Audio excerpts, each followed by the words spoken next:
നമസ്കാരം. നമഃശിവായ. ഞാൻ അഷ്ടമൂർത്തി ക്ഷേത്രമാചാര്യൻ കെ നമ്പൂതിരിയാണ്.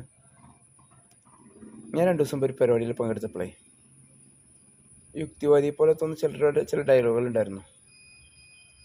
യന്ത്രവിധാനങ്ങൾക്ക് ശക്തിയില്ല, മന്ത്രങ്ങൾക്ക് ശക്തിയില്ല, പൂജകൾക്ക് ശക്തിയില്ല, ഹോമങ്ങൾക്ക് ശക്തിയില്ല, ഒക്കെ വെറുതെയാണെന്ന് പറഞ്ഞിട്ട് അത് പലതും ചെയ്താലും ഫലത്തിൽ വരുന്നില്ല എന്നുള്ളതാണ് അവർ കംപ്ലൈൻ്റായിട്ട് പറഞ്ഞത് എന്നോട്. പൊതുവായിട്ടാണ് പറഞ്ഞത്. പക്ഷേ അതിൽ എൻ്റെ ഒരു അഭിപ്രായം കൂടി ഇതിൽ പറയാൻ വേണ്ടിയിട്ടാണ്. അവിടെയും പറഞ്ഞു, എന്നാലും ഞാൻ പൊതുജനങ്ങളുടെ മുന്നിലേക്ക് പറയാൻ വേണ്ടിയിട്ടാണ് അത് ചെയ്തത്. ഒരു പൂജയ്ക്ക് എന്ന പോലെ തന്നെ കാര്യങ്ങൾ ചെയ്യുമ്പോൾ, അതേപോലെ തന്നെ ഇപ്പോൾ ഒരു വൈദ്യത്തിൽ ചെയ്യുമ്പോൾ ഒരു രോഗത്തിന് ചികിത്സ ചെയ്യുന്നു. ഒരു ഡോക്ടർ ഒരു മരുന്നെഴുതി,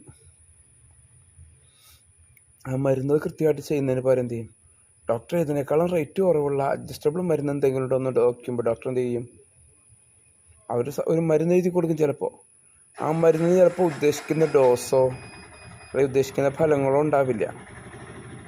അതായത് ഒരു ഗ്ലാസ് വെള്ളം 10 പേര് കുടിച്ചാൽ നമ്മുടെ ദാഹം മാറില്ല.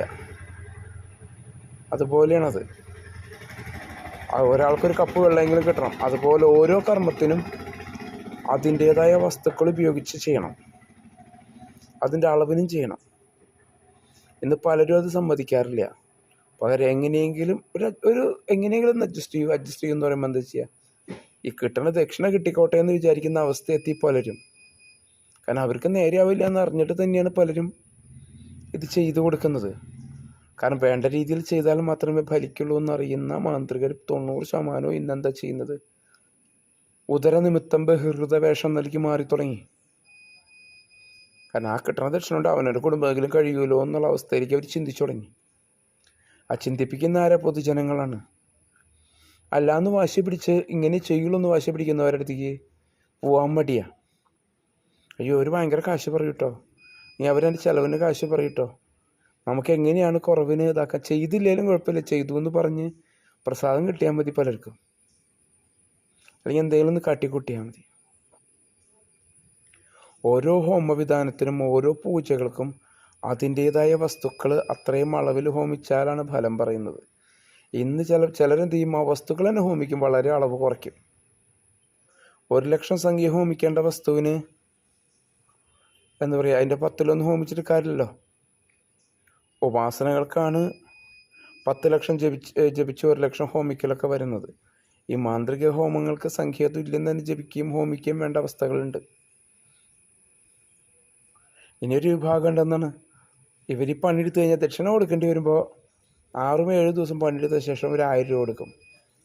അപ്പം എന്ത് ചെയ്യും, അപ്പോഴും അവരിതിലെന്തെങ്കിലും കള്ളത്തരം കാണിക്കുന്ന വൃത്തിയുള്ളൂ. ആ കാശ് അവരുടെ കയ്യിൽ കിട്ടാൻ വേണ്ടിയിട്ട് അവരെന്തെങ്കിലും അഡ്ജസ്റ്റ്മെൻറ്റ് നടത്തി കാശ് ഇതാക്കും.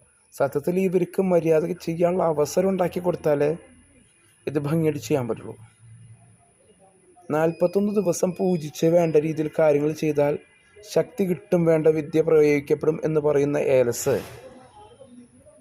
3 കാല പൂജ, ഒരു കലശം പൂജിച്ചാടണം, അതിനെന്താ പറയുക, ഈ തൊട്ട് ജപിക്കണം, തർപ്പണം വേണം, അതിന് എത്ര സംഖ്യ ഹോമിക്കാൻ വേണം എന്നൊക്കെ പറയുന്ന അത്ര കഷ്ടപ്പാടുള്ള ഒരു യന്ത്രം 1000 രൂപയ്ക്ക് കിട്ടണം, 5000 രൂപയ്ക്ക് കിട്ടണം എന്ന് പറഞ്ഞാൽ വല്ലതും നടക്കുമോ? ഒരൊറ്റ കലശം പൂജിച്ച് അടിയിക്കാൻ ചെയ്തു വരുമ്പോൾ അതിൻ്റേതായ ചിലവ് വരുന്നില്ലേ? അതെന്താ ആരും കാണാത്ത? ആ ചിലവ് കാണാതെ നമ്മളെന്ത് ചെയ്യും, എങ്ങനെയെങ്കിലും അഡ്ജസ്റ്റ് ചെയ്ത് കിട്ടിയാൽ മതി എന്ന് ചിന്തിക്കുമ്പോഴാണ് ഇത് നമ്മുടെ കയ്യിൽ നിന്ന് പോകുന്നത്, കൃത്യമായ ഫലം കിട്ടാതെ വരുന്നത്. ശരിയായ കർമ്മം ചെയ്യിച്ച് ശരിയായ കർമ്മയിൽ നിന്ന് വാങ്ങിയെടുത്താൽ അതിന് ഫലമുണ്ട്, ഒരിക്കലും ഫലക്കേട് വരില്ല. മാന്ത്രികരല്ല കുറ്റം പറയേണ്ടത്, നമ്മുടെ ഉള്ളിലെ സ്വാർത്ഥതയാണ് കുറ്റം പറയേണ്ടത്. ചില മന്ത്രങ്ങൾ, ചില ശക്തികൾ നമ്മുടെ കൂടെ നിൽക്കാനായിട്ട് നമ്മളുടെ ജപമോ പ്രാർത്ഥനയൊക്കെ വേണം.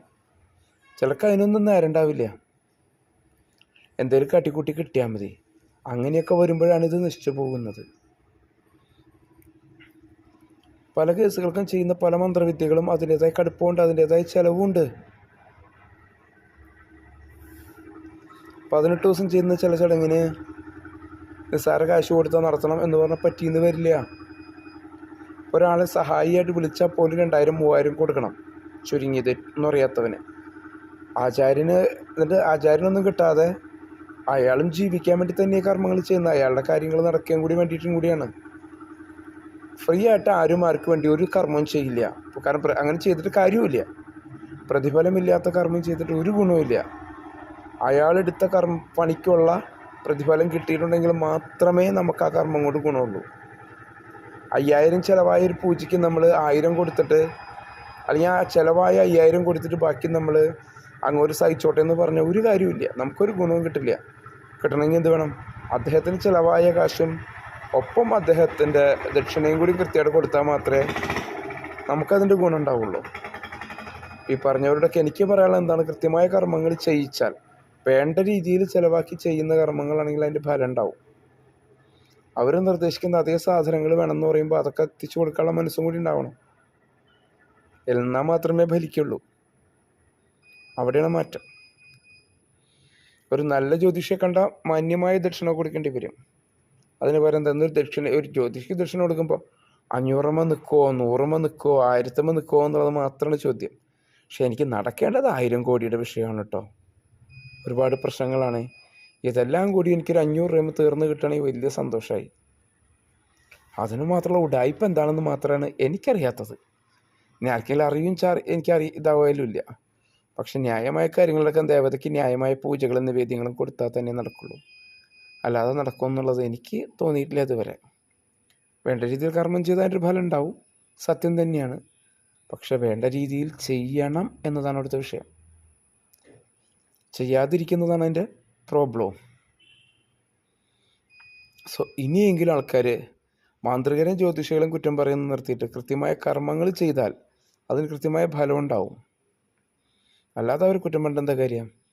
ഒരു കർമ്മം പറയുമ്പോൾ ഞാൻ എങ്ങനെയെങ്കിലും എളുതായിട്ട് അതിൽ ചെയ്തു എന്ന് കാണിക്കാൻ വേണ്ടി മാത്രം കാശ് ചിലവ് ചെയ്യണമെന്ന് പറഞ്ഞിട്ടുണ്ടെങ്കിൽ ആ കാശ് ചിലവായി പോകുമ്പോൾ മാത്രമേ ഉണ്ടാവുള്ളൂ, ഒരു ഫലം ഉണ്ടാവില്ല.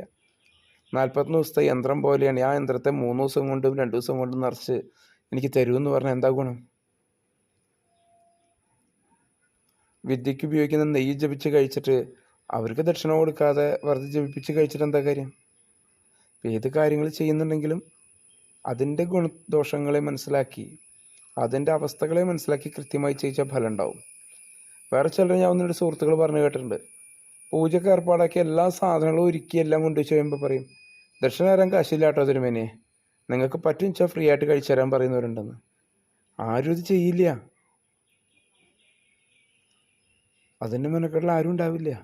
അപ്പം അതിൻ്റെ സത്യസ്ഥിതി മനസ്സിലാക്കി അതിൻ്റെ അവസ്ഥ ആവശ്യങ്ങൾ മനസ്സിലാക്കി നമ്മൾ ചെയ്യുക. നമ്മളൊരു 90% ചെയ്ത് മുടക്കി വയ്ക്കുന്ന പൂജ ആ ദേവതയുടെയും കൂടി എതിർപ്പ് നമുക്ക് മേടിച്ച് വയ്ക്കുകയാണ് ചെയ്യണത്. അപ്പോൾ അതിൽ നിന്ന് വിട്ട് നമ്മൾ കൃത്യമായിട്ട് കാര്യങ്ങൾ ചെയ്യാൻ എല്ലാവരും ശ്രമിക്കേണ്ടതാണ്.